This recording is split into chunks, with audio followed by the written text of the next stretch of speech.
Hello everyone. Today we will discuss the summary of our second chapter, which is the address written by Marga Minko.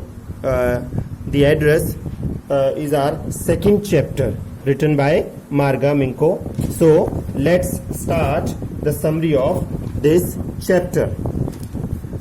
This chapter's story is about our writer Marga Minko. This is a heart-touching short story about the writer and its family. The family had to move out of their country, Holland, because of war.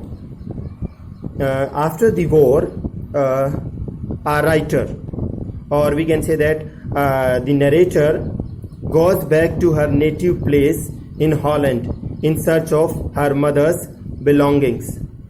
When she finds them, these objects evoke memories of her former life. However, she does not want to drag her past with her. She had come with fondness to find these objects and take them back with her. But she decides to leave them there and moves on. तो हम एक short form में ये कह सकते हैं कि जो ये एक हमारी स्टोरी है, ये बहुत ज़्यादा हार्ट टचिंग स्टोरी है. और जो ये स्टोरी है एक रिलेशनशिप की है, एक बॉन्ड की है between a mother and a daughter. एक युद्ध के ऊपर बेस्ड है ये कहानी. युद्ध की वजह से जो हमारी नरेटर है, जो हमारी राइटर है, उसको अपना जो कंट्री है उसको छोड़कर जाना पड़ता है. और जब युद्ध खत्म हो जाता है तो वो वापस आती है और जो उसने उसकी मदर से रिलेटेड कुछ चीज़ें अपने किसी जान पहचान वाले को दे दी थी, उसे वापस लेने के लिए वो जाती है. और जब वो उन चीज़ों को देखती है तो उसे अपनी माँ की बहुत याद आती है. वो उन्हें वापस ले जाना चाहती है, पर पता नहीं वो क्यों ये डिसाइड करती है कि वो इन चीज़ों को भूल जाएगी और वहाँ से चली जाएगी. ये हमने एक शॉर्ट व्यू जाना है हमारी कहानी के बारे में. अब हम इसको डिस्कस करेंगे, तब हमें पता चल जाएगा कि ये कैसी है. चलिए शुरू करते हैं. द एड्रेस बाय मार्गा मिंको. The address is a short story highlighting human predicament that follows war. जो एड्रेस है हमारी वो क्या है? एक छोटी सी कहानी है, हाईलाइटिंग, जो शो करती है ह्यूमन प्रेडिकमेंट, एक तरीके की दुविधा और असमंजस की स्थिति, और दैट फॉलोज वॉर, जो युद्ध के समय का वर्णन करती है, युद्ध के समय के बारे में हमें बताती है.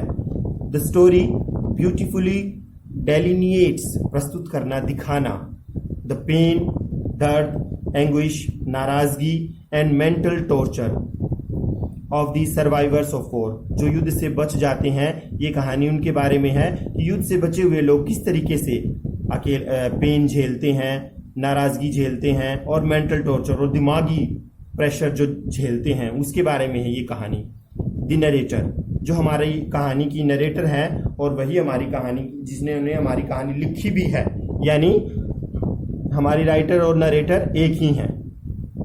और ये कहानी उन्हीं पे शुरू होती है जब वो रिटर्न, वापस आती हैं back to her native city, जहां उनका जन्म हुआ था वहां.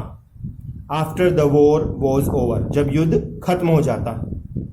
She has already lost her loving mother. युद्ध के समय वो अपनी माँ को पहले ही खो चुकी हैं, यानी उनकी माँ मर चुकी हैं. एंड फेस्ड लोनलीनेस, और वो बहुत ज़्यादा अकेलापन महसूस करती हैं. She went to Mrs Darling's house. वो मिसिस डॉर्लिंग के घर जाती है, जो कि उसकी माँ की एक बहुत पुरानी मित्र है, और to get her mother's belongings. युद्ध के समय उसकी माँ ने अपनी कीमती चीज़ों को बचाने के लिए मिसिस डॉर्लिंग को दे दिया था, ताकि वो उन्हें अपने घर पर सुरक्षित रख ले और युद्ध खत्म होने के बाद में वो उन्हें वापस ले ले. तो इसी तरीके से जब युद्ध खत्म हो जाता है तो जो हमारी नरेटर हैं वो जाती हैं मिसिस डॉर्लिंग के घर अपनी बिलोंगिंग्स यानी अपनी चीज़ों को लेने के लिए. Mrs Darling's cold, indifferent and discouraging behaviour further depressed her. लेकिन जैसे ही मिसेस डॉर्लिंग के वो घर जाती हैं और मिसेस डॉर्लिंग का जो बर्ताव है उसके लिए बहुत ज़्यादा कोल्ड, इनडिफरेंट था और डिस्करेजिंग था, उसको बिल्कुल निराश कर देने वाला बिहेवियर मिसेस डॉर्लिंग उसके साथ करती है, जो उसे बहुत ज़्यादा डिप्रेस, बहुत ज़्यादा परेशान और दुखी कर देता है। शी रिफ्यूज टू रिकॉग्नाइज हर। इतना ही नहीं, मिसेस डॉर्लिंग जो है वो उसे शुरू में पहचानने से भी मना कर देती है और फिर कहती है कि कभी बाद में आना, अभी मेरे पास इतना टाइम नहीं है तुमसे मिलने के लिए। आफ्टर सम टाइम, कुछ समय के बाद यानी कुछ दिनों के बाद, she again called on Mrs Darling's house. वो फिर से मिसेस डॉर्लिंग के घर जाती है। फॉर्चुनेटली इस बार luckily she was not at home. जो मिसेस डॉर्लिंग थी वो घर पर नहीं थी। Her daughter received her. उसकी बेटी दरवाजा खोलती है and asked her to come inside the house. और उसे कहती है कि घर के अंदर आ जाए। The narrator was shocked. और घर के अंदर आते ही जो हमारी नरेटर हैं मार्गम मिंको है, वो शॉक्ड, वो बहुत ज्यादा हैरान रह जाती हैं to see the room full of things. जो कमरा था वो भरा हुआ था किन चीजों से? Belonging to her mother. वही सब चीजों से जो उसकी माँ ने मिसेस डॉर्लिंग को दी थी, यानी उसकी माँ की सभी चीजें उसे वहां देखने को मिलती हैं। जैसे कि tablecloth, antique plates, cutlery, crockery, ये सब चीजें वहां भरी हुई थी। Brought back old memories of her mother. पुरानी की सारी मेमोरीज जो थी उसकी माँ की, वापस नरेटर के माइंड में घूमने लग जाती हैं।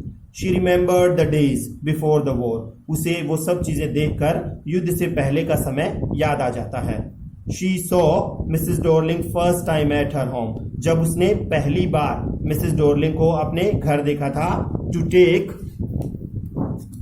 Take the valuable household things. जब वो लेने के लिए आई थी वैल्यूएबल हाउस होल्ड थिंग्स, कीमती घर का सामान, टू हर हाउस, अपने घर ले जाने के लिए, टू कीप देम सेफ, उन्हें सुरक्षित रखने के लिए, फ्रॉम वॉर, युद्ध से। It was at that time, ये वो समय था, narrator's mother had given her the address, जब नरेटर की माँ ने नरेटर को, मार्गम मिंको को एड्रेस दिया था मिसेस डॉर्लिंग का। और वो एड्रेस क्या था? Marconi street, house number 46। So that, ताकि she could collect the things from her, युद्ध के बाद वो अपनी सारी चीजें मिसेस डॉर्लिंग से वापस ले ले। सिटिंग इनसाइड, जब मार्गम मिंको मिसेस डॉर्लिंग के घर के अंदर बैठी थी, शी सडनली, अचानक से, मेड अप हर माइंड, वो अपने माइंड को सेट कर लेती है, टू फॉरगेट द थिंग्स, उन सभी चीजों को वो भूल जाएगी, बिलोंग टू हर मदर, जो उसकी माँ से बिलोंग करती थी। शी थॉट, उसने सोचा, हर मदर्स थिंग्स, जो उसकी माँ की चीजें थी, had no significance for her, अब उसके लिए उनकी इंपॉर्टेंस कुछ भी नहीं है। क्यों?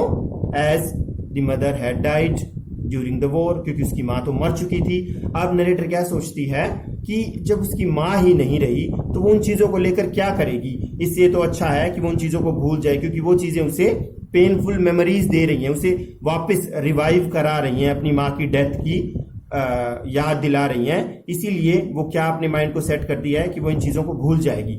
एंड फाइनली वो क्या करती है? She decided to leave her mother's things, वो अपनी माँ की चीजों को उसी मिसेस डॉर्लिंग के घर पर ही छोड़ देती हैं, and forget them for ever, और उन्हें हमेशा हमेशा के लिए भूल जाती हैं। तो ये थी students short summary of the chapter the address written by Marga Minco. I hope आपको ये समरी समझ आई होगी और आपको चैप्टर को समझने में इससे मदद मिली होगी। So enough for today. Thank you and have a nice day.